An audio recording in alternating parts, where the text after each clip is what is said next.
So, having said that, what are people's best guesses right now about Jinx's? If you were to diagnose, what would you say?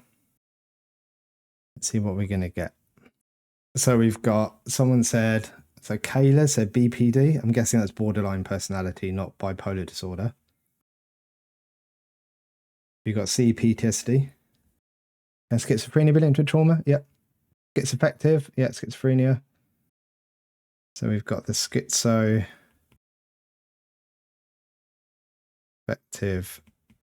disorder. We've got schizophrenia. Interpreter showing symptoms of psychosis and PTSD. CPTSD would be my tentative guess. Okay. We've got both of them down. CPTSD, definitely. So let's have a look at the... I'm going to show you how to do this. So what you'll probably find is that a lot of YouTube videos will say, this is the definition of BPD or whatever. Read like a little snippet off some Google search, present that information to you as if it's fact, and then tell you why that's the case. We're going to do it a little bit differently. We are going to... We'll look at the actual diagnostic criteria as a psychiatrist would look, using the same information, and we can make our own decisions. VLAW, you're right. Psychosis is generally a symptom, not a diagnosis. Arunian, I've got no clue what these abbreviations mean. So the ones we did have on the screen were BPD is borderline personality disorder, and CPTSD is complex post-traumatic stress disorder. I think those are the only abbreviations. I'm hoping you can see this okay. I'm sorry if you're on phones, and it's probably going to look really small, and it's not in 4K, so it's probably not particularly sharp, but I can, if I need to, I can zoom in a bit. Can I zoom in with my trackpad on this? Yeah, okay. So we can zoom in when we get to the information. So let's have a look at personality disorders, because the ICD-11, when it came in, did a massive update to personality disorders. So if you ever want to look this stuff up, you can literally just Google the ICD and you'll be presented with this page, and this is the just where everything is. This is where you just search for the disorders. We're going to go through the AJ. We're going to go through the diagnostic guidelines, so the actual criteria that a doctor would use. So we'll go BPD, because I think most people seem to be suggesting that BPD is a likely candidate for this. So if I... okay, fine. So what we have in the ICD is a personality disorder. So you get, let me just make sure I'm in the right bit. No, I need to, come to this bit first. So this site is an absolute pain to use. There's stuff everywhere, and you need to know where you're looking on it. You get used to it. So personality disorders. So this is how the ICD-11 classifies it. It's very different to the DSM-5. So as you can see, personality refers to an individual's characteristic way of behaving, how they experience life, how they perceive themselves, like their sense of self, other people, events, and situations. Marked disturbance in personality functioning, which is nearly always associated with personal and social disruption. Okay. So we have a brief kind of a description of what a personality disorder in general is. You then have the following diagnostic requirements. And all of these need to be met to make a diagnosis of personality disorder. Once it's been decided that that criteria has been met, so you say, yes, there is a personality disorder, it then has to be decided to what severity is it? Is it mild? Is it moderate? Or is it severe?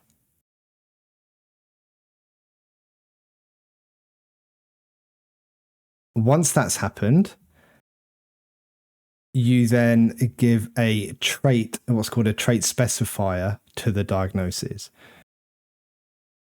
Which are these bits down here? This one that I can never say very well is to do with like perfectionism and things always having to be in order. But we can look that up in a bit. So we need to decide, is there a personality disorder? Yes or no? To what severity is it?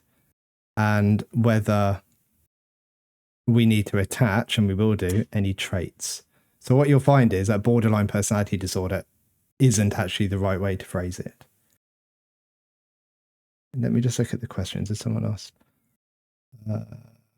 Reese, it's fine. This is what it's all about. I'm hoping that you'll have a better understanding by the end of this.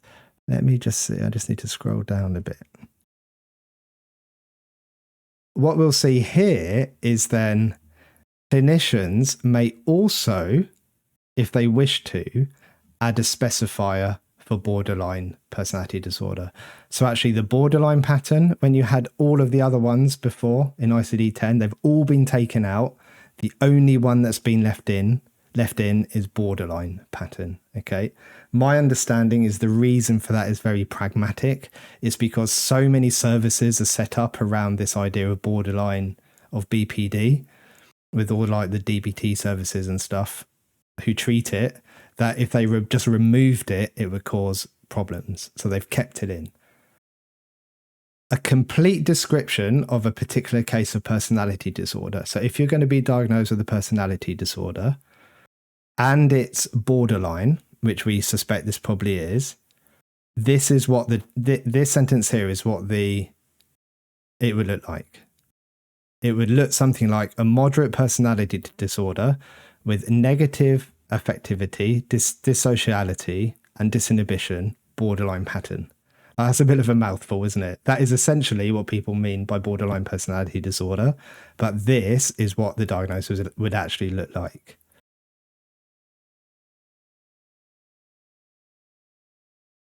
We'll go through what all of these different traits mean in a bit, so we can align them with Jinx if we need to. So when I hear someone's got a personality disorder, I don't really know what that means because I need to know all this other stuff that goes along with it to understand it. And the reason you add these different traits and these descriptors is because it helps with treatment planning. It helps with kind of understanding what the person is really struggling with so you can treatment plan accordingly.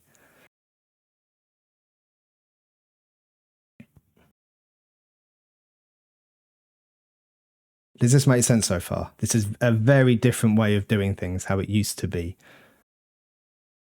So there's no so in the ICD, there's no narcissistic personality disorder anymore, all those terms. There's no antisocial personality disorder anymore. It's all completely changed. The DSM-5 still has those things in. So this is just a very general descriptor of what we're looking at. So if we then come across and we can start looking at the separate things. So, and we'll have a look how the DSM defines it as well in a bit. That's a bit more straightforward. So the general requirements to meet personality disorder are these things here. You have to have these things. Like it says, these things are essential. So think about Jinx when we look through this. Okay. So with Jinx, does Jinx have an enduring disturbance characterized by problems in functioning of aspects of the self? As in, does she have poor self-concept? Does she have poor self-identity? Does she have interpersonal dysfunction? As in, does she struggle to develop relationships? Does she struggle to maintain and keep those relationships? Are relationships mutually satisfying? Can she manage conflict without blowing stuff up?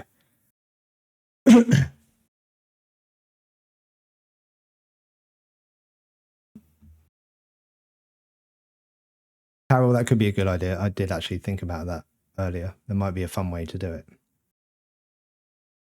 Because there'll be potentially a difference in terms of the outcome.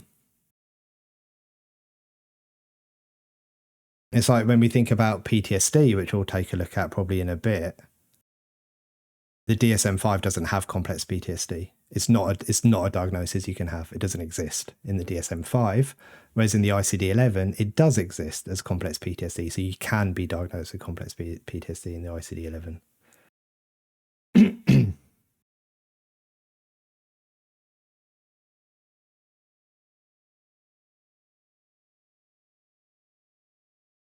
We don't need to. So we don't need to consider her upbringing, really. We would do in a formulation to understand where it perhaps came from, but we're talking about her actual presentation. I mean, obviously, we would like to speak to her about how she views herself, but we can't because she's not real. But given what we've seen, I'd probably suggest that she has a very poor sense of identity. Let's tick that for now. The disturbance has persisted over an extended period of time. It's lasted 2 years or more. Yeah, most likely. The disturbance is manifested in patterns of cognition, emotional experience, emotional expression, and behavior that are maladaptive. I think it's quite safe to say that she's quite poorly regulated. I think there's plenty of evidence for that. The disturbance is manifested across a range of personal and social situations, as in it's not limited to just specific relationships with specific people. I think we can agree that's the case. The symptoms are not due to the direct effects of medication or substance. So this is looking at differential reasons of what could be causing this. I don't think that fits for her. I don't think she's taking any medication or any kind of substances.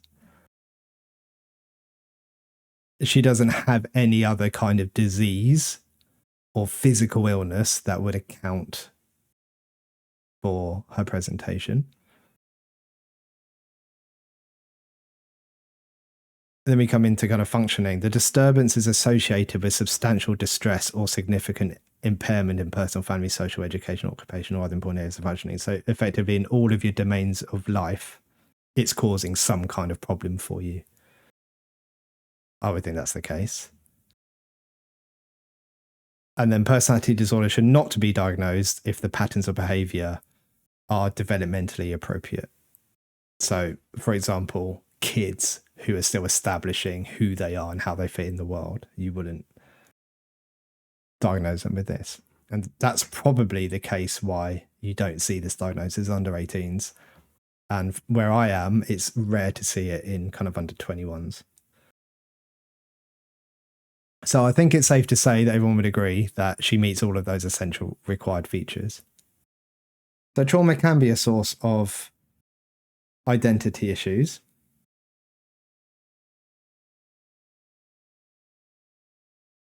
But trauma isn't always present in people who have BPD. So when we look at the research, there's a genetic component of BPD, and that accounts for somewhere between 35 to 65%. So there's a mixture of genetics and there's a mixture of environment. So people make the nature versus nurture kind of argument. Well, it's a bit of both. We can't unpick it. What we do know is that there's brain differences between people who have a diagnosis of BPD and people who don't. Waiting for the chat to catch up. So people with BPD tend to have a smaller amygdala. So the amygdala is like the alarm system of the brain. It's the threat detection part. And theirs is generally smaller. And in brain development, smaller is kind of worse. It means it can't regulate as well. So what that means is that people get emotionally aroused quicker. So they could get angry quicker at a smaller thing. And it takes them longer to regulate themselves. So they'll get angry quicker and it will last longer. So it will take them 20 seconds to get angry if someone raises their voice at them, and they'll be pissed about it all day. There is one theory that talks about there being a kind of a genetic, excuse me, a genetic vulnerability that when that vulnerability is exposed to some invalidating experience in the environment, then those two things combined will turn into a BPD presentation. Because you could have a genetic vulnerability, but then have loads of protective factors in place at home and have a very validating family and validating environment where you learn how to regulate yourself. So the vulnerability doesn't come to anything. Or you could have a non-vulnerability and you're raised in an invalidating environment.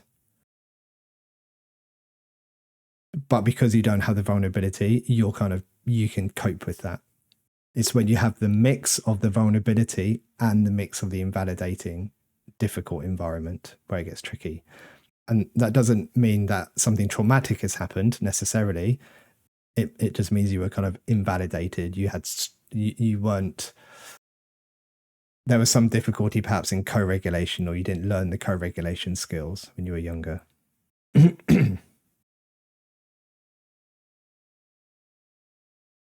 It's very difficult to unpick this stuff, but not everyone with a diagnosis of borderline personality disorder has experienced trauma. Does that answer your question, AJ? I think I probably went a bit off on one then.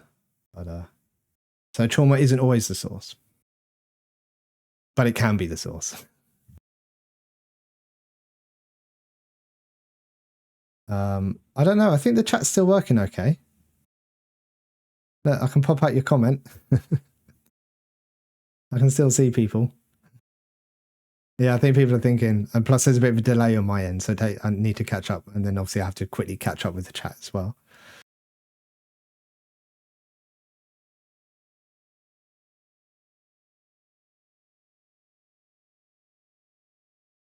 So let's go back to this. So we understand she meets the essential required features. So yes, she has a personality disorder.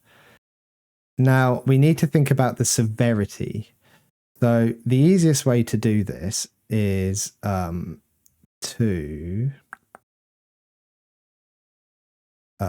to move to the left. Hold on, that's why I can't find it. I've zoomed in. So we come here. So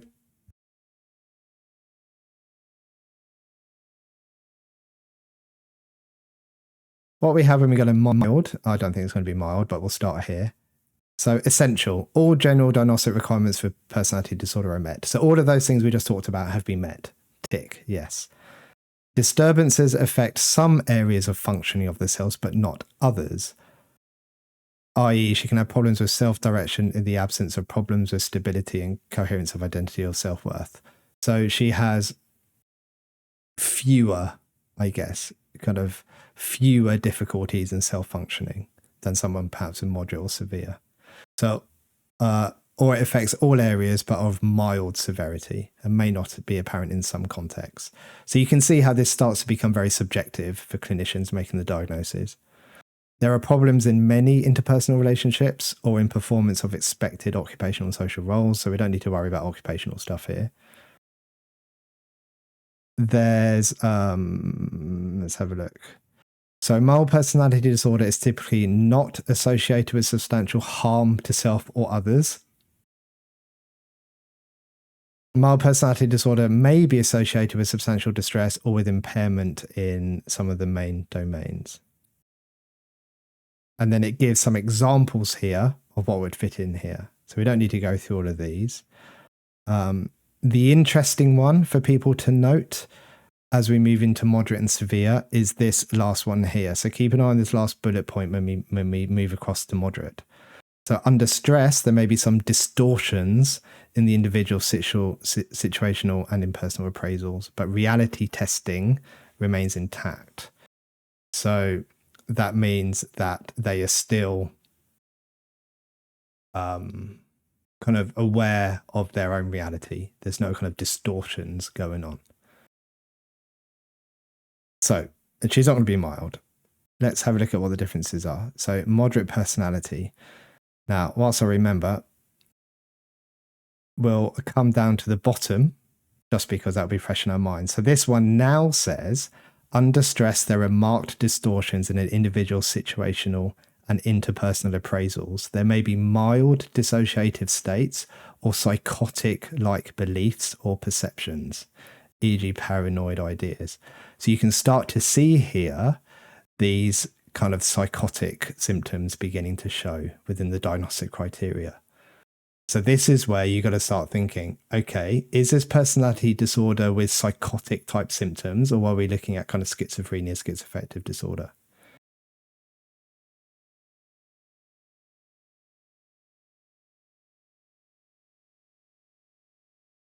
So it starts getting tricky because personality disorder starts encompassing a lot of stuff.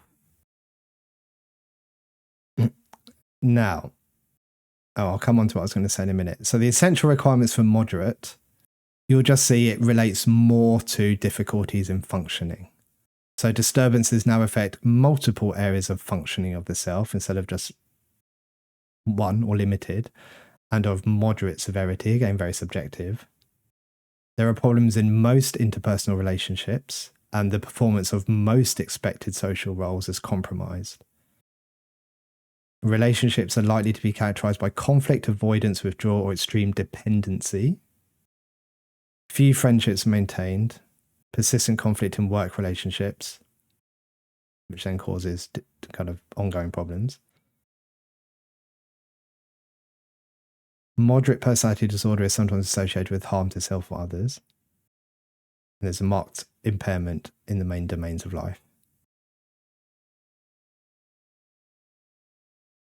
This is when we start seeing things like this: considerable difficulty maintaining positive self-esteem, or has an unrealistically positive self-view that is not modified by evidence to the contrary. Poor emotional regulation in the face of setbacks, often becoming highly upset and giving up easily. Yeah. Let me pop that out because that's important. Absolutely. This is why a really, really thorough assessment in history and a multidisciplinary team is really important, because something that rightly or wrongly you need to keep in mind when you're making a diagnosis is what treatment is actually available in your area. You know, what service provision actually is there for that diagnosis, and is that treatment actually likely to help the person? This is difficult. It's really, really complicated. That's why the psychiatrists get paid the mega bucks. That's moderate. Took it severe. So let's go back to that bit at the bottom. Now we've got, oh, it's really hard to do in my left hand. Under stress, there are extreme distortions in the individual situational and personal appraisals. They are often dissociative states or psychotic-like beliefs or perceptions, e.g. extreme paranoid reactions. So we're starting to see more severe psychotic-like symptoms here.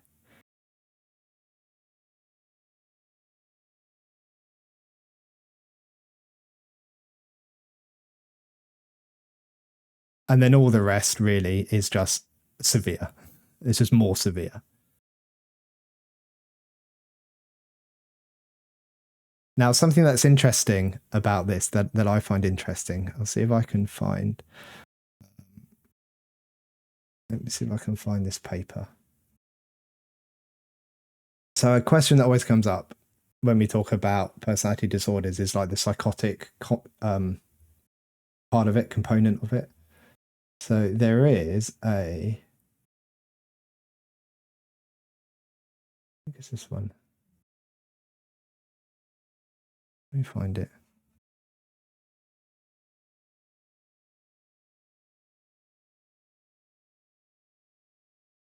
Right.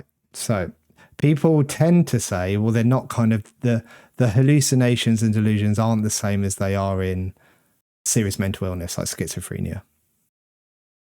If we look at this paper, so this paper is 2021. And we don't need to go in the paper, we can just look at the abstract. But even though the borderline concept has historically been intertwined with psychosis, psychotic symptoms in people with borderline personality disorder have long been marginalized as somehow not real, transient, or pseudo in nature, i.e. they're not like real psychotic symptoms as you would see in someone with a serious mental illness like schizophrenia. These authors then say, dispelling this myth, we summarize recent research indicating that psychotic symptoms in general and auditory verbal hallucinations, in particular in people with BPD, show more similarities and differences with those symptoms in people with psychotic disorders. So what that means is that the hallucinations and the delusions are more similar to people with psychotic disorders like schizophrenia than they're not. So this is really interesting because actually the diagnostic criteria doesn't really refer to it as being like this. It's almost like an aside. So this psychotic delusional hallucination component is really important because a lot of people with BPD experience this. And it's really interesting that it's not discussed that much in the diagnostic criteria. So this raises a question, doesn't it? This raises a question of what happens when you find out that a very high percentage of people with a diagnosis experience a symptom, but that symptom isn't listed in the ICD. Really interesting. I don't know if, I don't know what this paper is here. I've just got a stack of papers that I've looked at in the past. So hallucinations in borderline personality disorder. So prevalence, characteristics, and associations. So here we go. So for hallucinations, in general, a point of prevalence of 43% was found. So 43% of people in this study with BPD also experience hallucinations.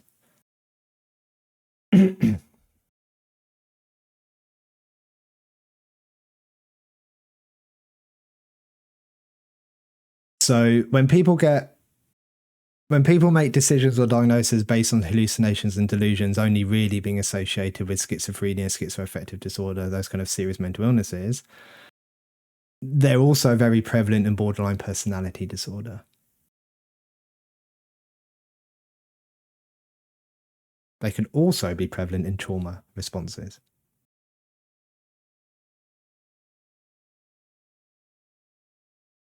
So this is interesting, right? This kind of starts making us, this, to me, this makes BPD fit better, I think, because we have all of the sense of self-disturbances. We have all of the relational fear of rejection and abandonment symptoms.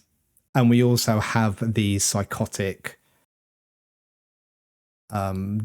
hallucination type symptoms that, although that's not written specifically into the diagnostic criteria, we see from other research that actually is really common in people with this diagnosis.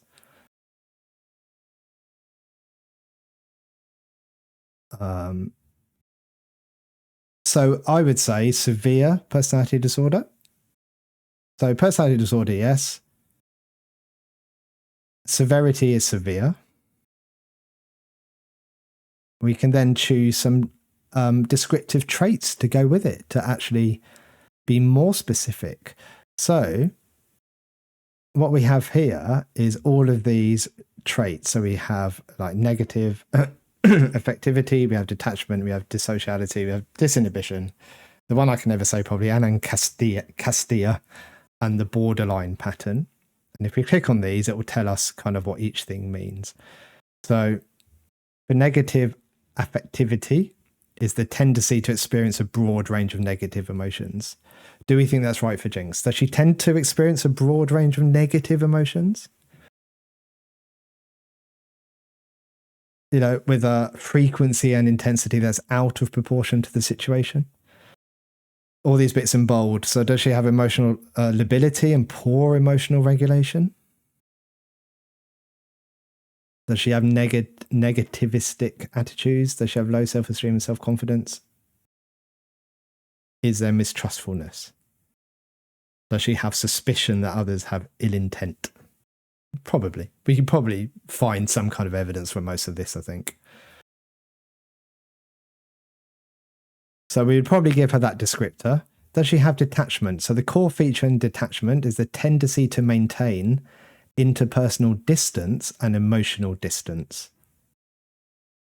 So social detachment, avoiding social interactions, lack of friends, avoidance of intimacy, emotional detachment, kind of being limited in how you express yourself. Probably. There's probably enough there. So I think this one's going to be pretty clear. So dissociality trait is the disregard for the rights and feelings of others, encompassing both self-centeredness and lack of empathy. I mean,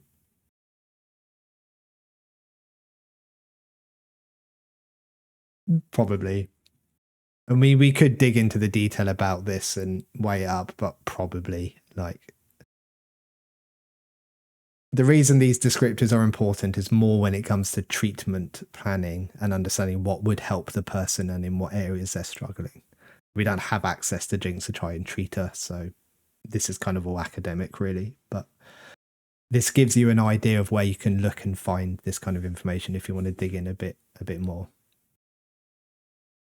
Disinhibition. So the tendency to act rashly based on immediate external internal stimuli. So that includes kind of how you're feeling, your emotions, your thoughts, your kind of bodily sensations, or external stimuli, without consideration of potential negative consequences. Yeah. Lord FS, no, you can have them all. You can add. You can add them all. I'll go back to the example of how it's written once we've decided. She's going to hit this, isn't she, as well? See you later, Reese.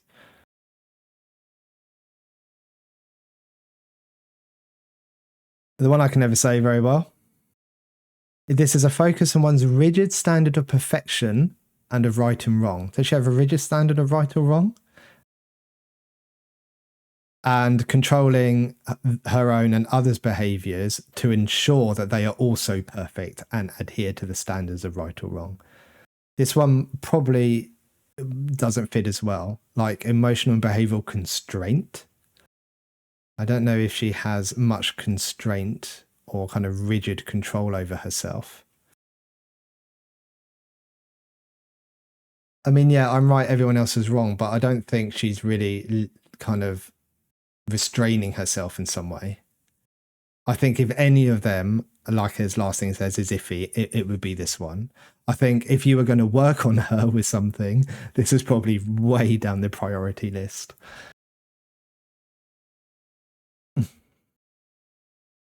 And then we have borderline pattern, which is its own descriptor. And this is interesting. So these are there 9 here? 1, 2, 3, 4, 5, 6, 7. So these 9 things here match with the DSM-5 criteria for borderline personality disorder. So does she have frantic efforts to avoid real or imagined abandonment? Well, probably yes. A pattern of unstable and intense interpersonal relationships? Yep. Identity disturbance? Yeah. A tendency to act rashly in states of high negative effect, leading to potentially self-damaging behaviors. I mean, she's lobbing those bombs over the side kind of willy-nilly, isn't she? Recurrent episodes of self-harm, e.g. suicide attempts or gestures or self-mutilation. Have we seen evidence of self-harm? I mean, she puts herself in kind of harm's way. Is there anything specific? Until now, no. Okay. I think there's a clue there for me. Not so far. No spoilers. Right, fine. Okay. We can revisit this then. It's there for if it's required. Emotionally instability due to marked reactivity of mood. Yeah. Fluctuations of mood may be triggered by internal and external events. Yeah. Chronic feelings of emptiness. I would say would you say she experiences this? Chronic feelings of emptiness? Probably. Like she doesn't have any real, because she doesn't have any real self-identity, and she doesn't have any of her own real goals. She seems to be more about what Silco's needs are and what he wants and how she can appease him. I would imagine she probably feels pretty empty inside. Again, this is the thing with characters. We don't have her. We kind of just have to act on genuinely what we know about her. Yeah, exactly. Last thing. Yeah. It's hard to tell. Inappropriate intense anger or difficulty controlling anger manifested in frequent displays of temper. Yeah. Transient dissociative symptoms or psychotic-like features, e.g. brief hallucinations and paranoia in situations of high affective arousal. Yeah, we've discussed that already. Then there's also, so those are the 9 criteria of the DSM-5 diagnoses that we also use for this descriptor. They also add these other manifestations that might not be present all the time, but might kind of come and go. So view of the self as inadequate, bad, guilty, disgusting, and contemptible, probably. An experience of the self is profoundly different and isolated from other people. A painful sense of alienation and pervasive loneliness, I would suspect. Proneness to rejection, hypersensitivity. Problems in establishing and maintaining constant appropriate levels of trust in interpersonal relationships. Yeah, I'd imagine so as well. So we've got a pretty full bag there, haven't we? So if we go back to, I never remember which one it is here.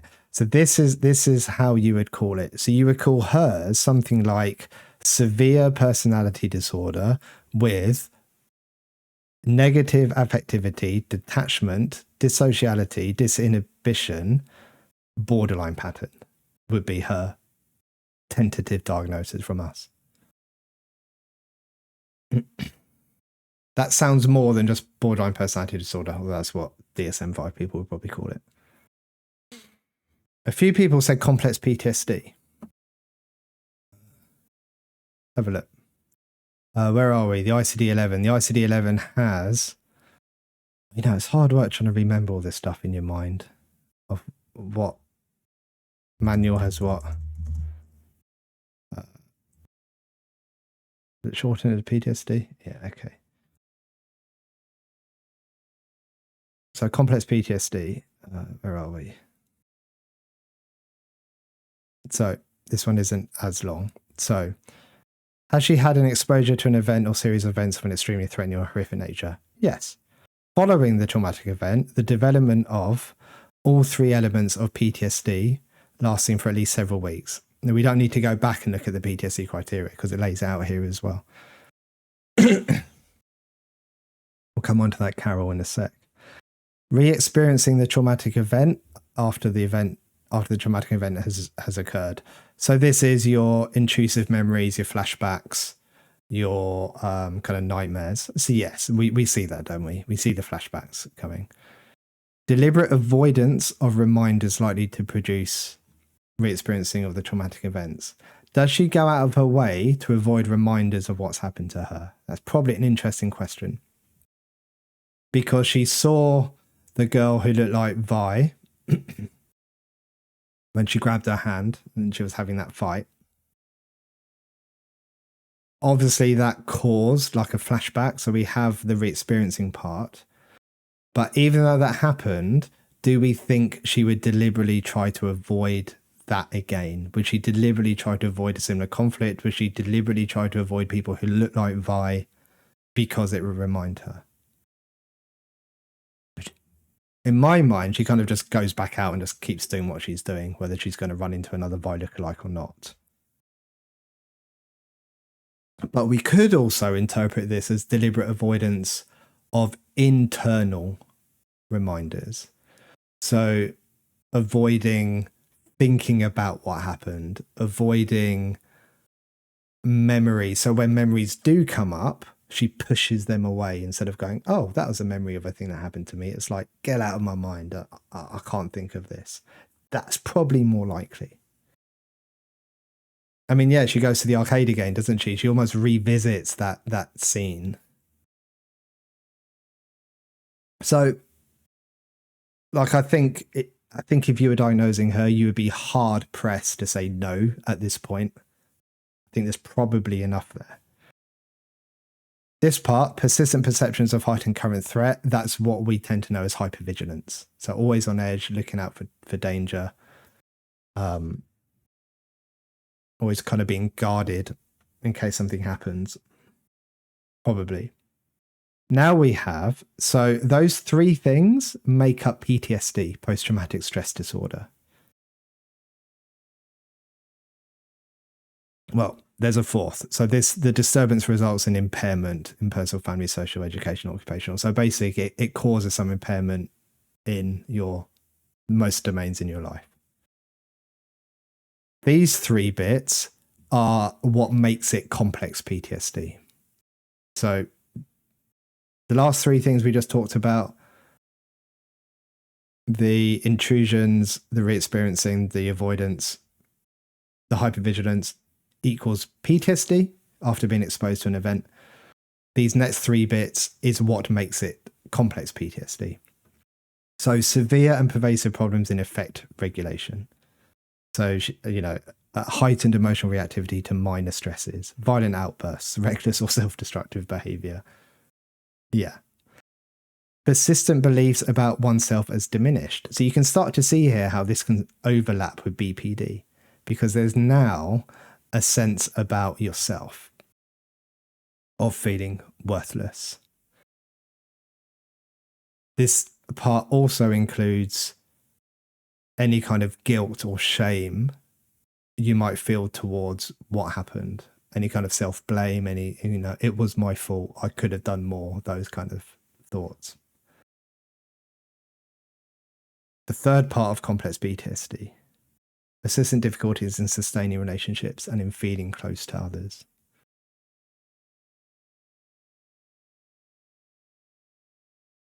We do see that. And as a result of that, there's disturbance in the domains of life, like it has a functional impact.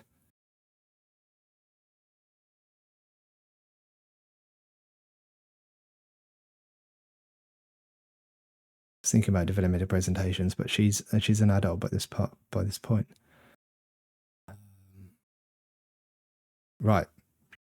Differential diagnosis, boundary of personality disorder. So this is how it connects with personality disorder. Personality disorder is a pervasive disturbance in how an individual experiences and thinks about the self, the others, and the world, and manifested in maladaptive patterns of cognition, emotional experience, etc. The maladaptive patterns are relatively inflexible and are associated with significant problems in functioning that are evident in interpersonal relationships and are manifested across a range of situations.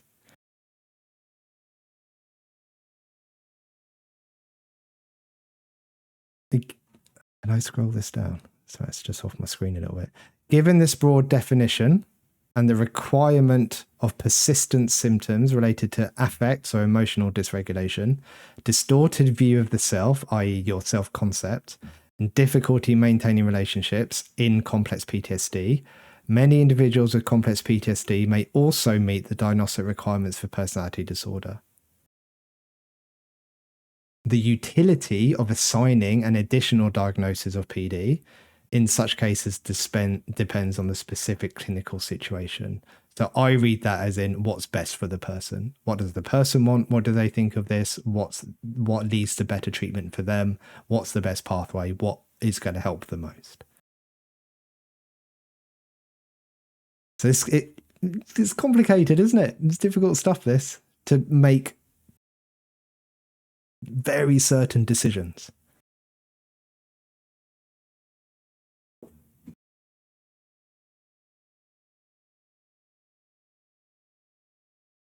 Yeah, I think I can't see last thing's comment, but I can see people responding to it saying, I see the dolls as being a manifestation of her guilt, shame about the situation. Yeah, I'd agree with that. Which makes it complex because you're into the part where it's talking about what's the language they use again? This one. So guilt or failure related to the stressor. So pervasive feelings, so ongoing feelings of shame, guilt, or failure. And that shame or guilt, in terms of how it's presented in Arcane, I think could be seen through those dolls. That's a really good point. Like it.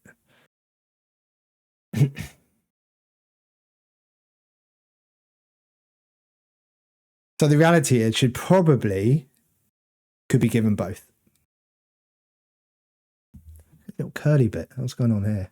Really grey as well, that bit. She could have both. If she meets the criteria for both, she could have both. There are some, you get these kind of Venn diagrams where people do like, some of them are quite good. So you get them for like ADHD and autism and kind of autism and trauma stuff. But you get, I think you get them for like BPD versus CPTSD. I think they'll probably be, yeah, these kind of things. So let's have a look at this one. This might just make it easier to... So Psych Central is normally pretty good. So let's have a look what they have here. Let's just unpick this a little bit in terms of what I see in my practice. So they have different to... See, some of this I'm never really sure. Intrusive thoughts. So I would read this, and I don't know if this is right or not, but as a change since the traumatic event. So they didn't have intrusive thoughts before about themselves. But since the traumatic event has happened, they've started having them. Whereas I think BPD would start having them earlier on.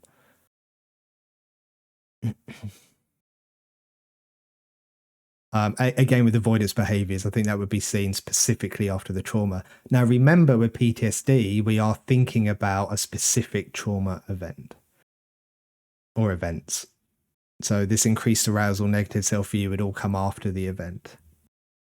The loss of the belief system. So this is quite often what happens with people with PTSD is the phrase is it shatters their core belief that the world is safe. Especially people who kind of haven't experienced much kind of trauma before, and then suddenly something really bad happens to them and they're like, oh shit, the world isn't as safe as I thought it was. It kind of shatters that core belief of safety. So it's the loss of their previous belief system, where I think with BPD, the belief system is never really built up. Like their belief in themselves is really built up to begin with. Emotional dysregulation, I'd probably see in both. I'm not sure why they've decided. Unless this is someone who was emotionally well-regulated prior to the traumatic experience and now they're not. So it's... In the overlap, what have we got? Trauma, changes in mood, depression, suicidal thoughts, patterns of self-destructive behavior. Probably agree with them. View the world in extremes. Quickly change values or worldviews. To try and fit in, to try to build those relationships that often come like hard and fast and then break down very quickly as well. Difficulty with impulse control. We see that. Fear of abandonment, classic descriptor there. Inappropriate anger. So that kind of small amygdala, angry very quick, lasts a very long time. There was actually a study with they took a group of people with BPD and a group of people without, and they showed them pictures of people who were... The pictures were going from smiling to angry. It's like a video of someone changing their facial expression from smiling to angry. And they cut it up into pictures, into 100 pictures. So it's like a slideshow. And they showed it to people without BPD. And I think they could tell where the shift happened from smiling to happy. They could tell just past like the 50% point. But the people with BPD, they could tell, so from happy to anger, they could start to see anger from 30%. So actually when the person was still more in a smile than they were in a angry face, they could see anger. so they're very quick to pick up on kind of how they think other people are viewing and responding to them. They think people are generally kind of responding more angry than they really are. And that's got to be a really tough way to go around living life. Thinking that actually when people are more happy with you, you actually think they're angry with you. And when your sense of self is really determined by how other people treat you, that's now doubly as bad. Because you love yourself when other people love you, but when other people hate you and are angry with you, you are then very hateful and angry at yourself or yourself. Chronic sense of emptiness because you have no self-concept, and then dissociation. So I think this kind of gives it a good overview, but then again, I think it's still difficult to split things up in this way. I don't know what it says about this. I probably should have read this first. This is all the stuff we talked about. They're the 9 things, probably. Yeah, so everything. What is the difference? Let's see what this says, see if it matches with what we've just been talking about. Both disorders have similarities and differences. They can both stem from trauma. They can cause mood changes, depression, suicidal thoughts. Yeah. How do they change it? Where these disorders tend to differ is in emotional regulation and the nature of the relationship problems. With complex PTSD, emotional dysregulation revolves around a person's inability to calm themselves down, but with BPD, emotional regulation tends to involve uncontrolled anger and more severe. I mean, that's very grey, isn't it? Like, that doesn't really tell us anything. People with CPTSD and people with BPD can also show difficulties in personal relationships, but there are differences. A person with BPD may go to extreme lengths to avoid real... I'd agree with this. I think there is more of a kind of flavour of that, with many of the relationship issues stemming from this behaviour. A person with CPTSD may have more issues with trust and staying connected with people, but they don't have the fear of abandonment. Yeah, I think that's probably the key difference between the two, is this fear of abandonment. But I think that could show up in some trauma presentations. The other interesting thing with this is if we take a look at Alexandra Cook, complex trauma in adolescence. Let's see if I can find this quickly. It's almost like I look this stuff up all the time. So this is the domains of impairment in children exposed to complex trauma. Now, they're using the term complex trauma here, not as in the diagnostic. This is before it became a diagnosis. They're meaning trauma that is somewhat complex, as in it's prolonged, it's early on in life, it's kind of childhood stuff. But what we see here is, if I can zoom out a bit so you can see all, is the 7 domains. I've got a video about this on my therapy channel. And what you'll see here is things like attachment, problems with boundaries, distrust and suspiciousness, social isolation, interpersonal difficulties, difficulty attuning to other people's emotional states, difficulty with perspective taking.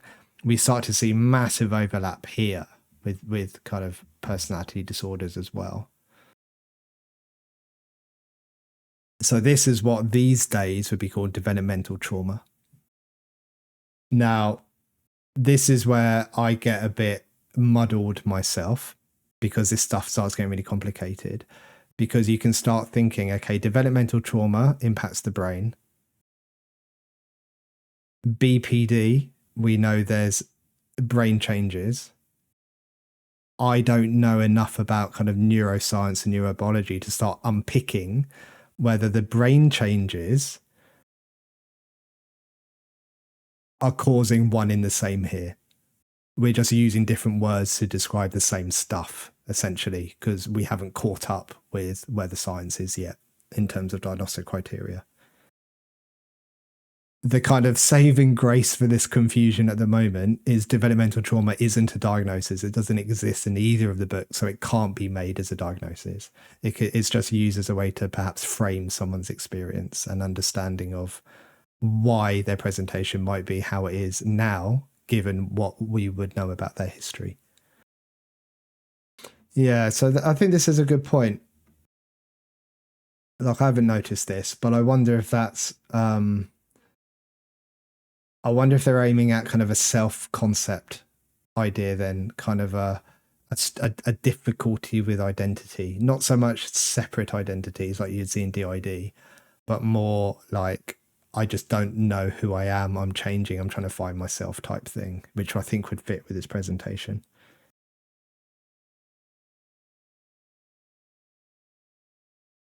Yeah, that's how I would tend to view things. So BPD has actually got a really good, relatively well evidence-based intervention called dialectical behavioral therapy, DBT,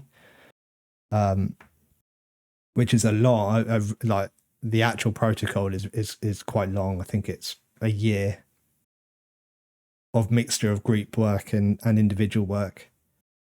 But it has some quite good results. So BPD is something that you can, I don't know if recover is the right word, but you can limit the impact on functioning it has on your life. Interestingly, I mean, DBT is a type of CBT. It sits under the umbrella.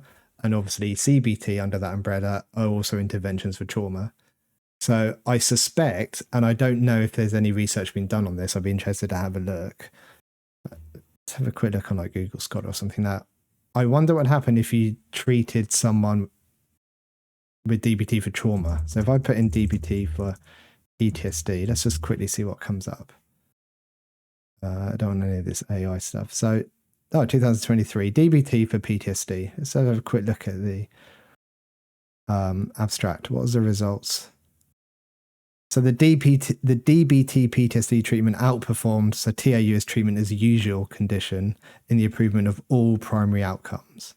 So it looks like, just very briefly, DBT can be effective for trauma. So effectively, you've got the same treatment for both trauma and BPD. So it's helpful in both. Yeah, I thought about this other day. When you say hallucinations, do you mean like the flash where you see people's like almost faces? You know how you get the drawings where you see like Milo and Clagger? Is it that kind of hallucination? It's funny enough, I was thinking about this the other day. It's funny, when you start seeing stuff later on, you want to go back and check it out again. So Carol says something, where is it? Yeah, here. So even if changed later, the diagnosis, the treatment is correct. In this case, yeah. And I think, to be fair, in the modalities that I'm trained in, so there's modalities that I don't know much about, like psychoanalytic therapy, or kind of psychoanalysis, those kind of modalities I don't know anything about, so I won't comment. But in terms of my modalities, which are very rooted in cognitive behavioral therapy and kind of like what we call third wave therapy, so compassion focused therapy, dialectical behavioral therapy, acceptance and commitment therapy, like the mindfulness based therapies as well, they can all kind of, they've got more things in similar than they have differences. Right. Thoughts on this diagnosis? Do we think we've got it right? I think we have. So we've gone for the lengthy BPD with all the descriptors and traits with borderline. And I think we've gone complex PTSD as well. And I think we've looked through the diagnostic criteria. So this hasn't just been me presenting to you like tidbits of information that just happen to fit what I think. Like, we've gone through the diagnostic criteria, how someone would, how a team would. And we've come up with that conclusion together.